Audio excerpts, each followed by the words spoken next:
So this is a collection of Bronxie's first few sessions with me. I did speed it up because this video was like 30 minutes long and I don't want to voice record for 30 minutes. Also, my Chihuahua is up there just so that she can't approach my Chihuahua while she's in the kennel. She does not live up there. I know it looks really sad.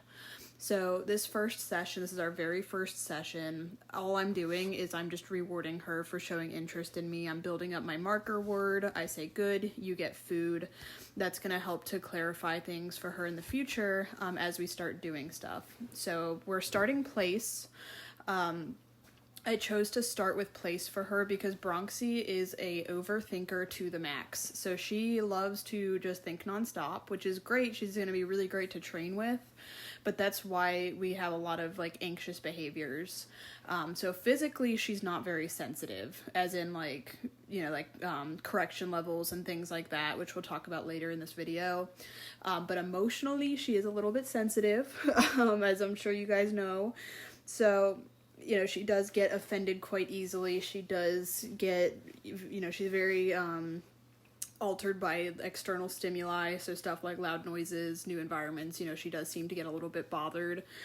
So place is a great confidence builder because it's super easy, super fast for the dogs to learn, and I just want her to be nice and comfortable with me. You'll see throughout this video, her body language definitely changes a lot. She'll get more stressed, she'll get less stressed. She's very touchy in that sense.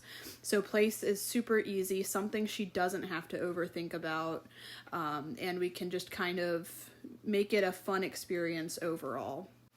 In this first session here, we're not doing any corrections with this. I'm just letting her get comfortable getting up on that bed. She's a little bit uncomfy with it in the beginning, so I want to make sure that it's a positive experience first, and she understands the rules of the game before we start adding in any sort of corrections. Here I'm offering her water. She did not want water this morning. Totally fine.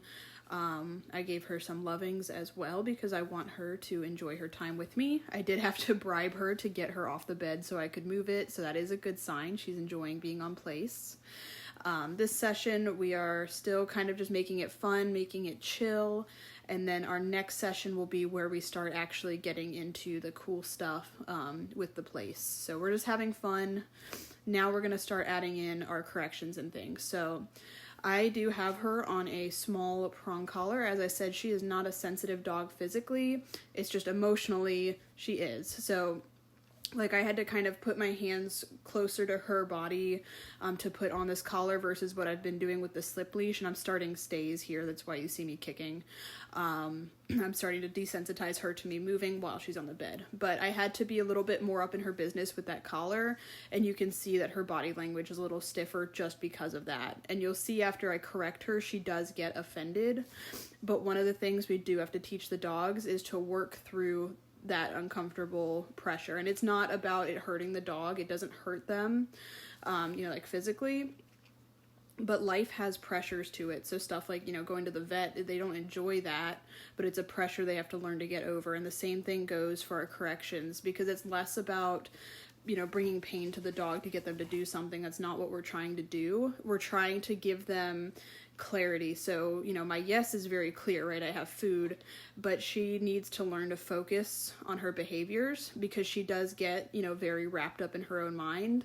So by adding in that consequence of, when you step off the bed without me releasing you, you will feel, a little bit of pressure, and I'm kind of tapping my leash to get her back up on the bed.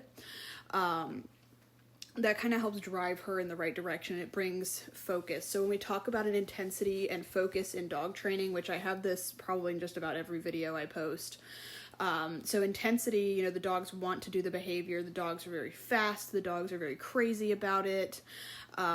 That's built by rewards. So food, toys, pets, all of that, that creates that intensity. But intensity is kind of useless if you don't have any focus, because if you have a very intense dog with little focus, you just kind of have like a wild child that you can't quite control. So those corrections are important to bring that focus, and we do have to balance intensity and focus to make the dog, enjoy the behaviors while doing the correct behaviors. We don't want them to just be kind of, for lack of a better term, beaten into submission, which again, I'm not definitely far from beating anything here. you know, we want them to genuinely enjoy it while having that good amount of focus. So here we're doing the same thing with stays. This is another session. We're just kind of working on our stays a little bit. That last session, she went into the kennel pretty well. I think this one, she definitely fought me on going into the kennel. So the session after this, we worked on that. But she's been doing really good with her place and her place stays. As you see, she's doing very few mistakes, and that's how I know that we're doing the right level of difficulty. So here I'm like just kind of waiting to see what decisions she makes. So she makes the wrong decision, she gets back on. And you can see she is very emotionally offended, which she will learn to kind of cope with. But I know that I'm doing the right level of work with my dog if they're making only a few mistakes. So now, as I say that, you see that she got off like 3 times in a row. That's not the same mistake. She's getting off the front and then she tried to get off each side. That's can I do it this way? And I'm telling her, no, you can't do it that way. Dogs don't think like people do. You know, you could probably generalize pretty quickly. If I tell you, hey, stay on this bed, you're going to generalize pretty quickly that I mean all 4 sides. Dogs think more in pictures. So, you know, seriously, when they're going off the front, that's completely different to them than going off the side. That's like a whole new behavior. So we do kind of have to show her that, you know, that's not right. And there I was giving her some lovings, and I know she does paw and stuff, but when she gives me rude behaviors like pawing at my leg like that, I'm going to stop giving her pets and stuff and continue getting back to work, because I'm not a fan of, you know, if I request, you know, to paw or to, you know, be crazy or something like that, that's one thing, but I'm not a fan of dogs being pushy like that, so I just try not to encourage it. So you can see here, she does not want to go in the kennel. She's kind of trying to use the bed as an excuse. She's like, well, look, I'm doing this. So I do end up moving this out of the way. And I just still I was trying to be patient with her. I just kind of put a bunch of food in there and definitely made a mental note of next session, we need to work on this. And that's exactly what we did. Now today, I'm recording this, I should have it up today, but I'm recording this on Saturday, December 7th. It was definitely a very rainy, yucky day outside too. So really all we could work on was place. I'm not going to make her go outside in the mud and wet. She's a short coat dog. I'm not going to make her like cold. But I wanted to do a lot of mental games today, and a lot of, as much as I can, getting her to move her body, because I know, you know, we're probably not going to have a whole lot of time outside today just because of the way the weather's been. So this next session, you'll see we do a lot of back and forth. So there she finally went in. It was the end of the session, so I wasn't trying to keep working on stuff. You know, the dogs do get tired, and she was definitely getting tired. Here she's finally drinking water, and every time I pick it up, she's like, oh, I want more water. And so I felt bad, and I was like, oh, you can just keep having the water because I know you're thirsty.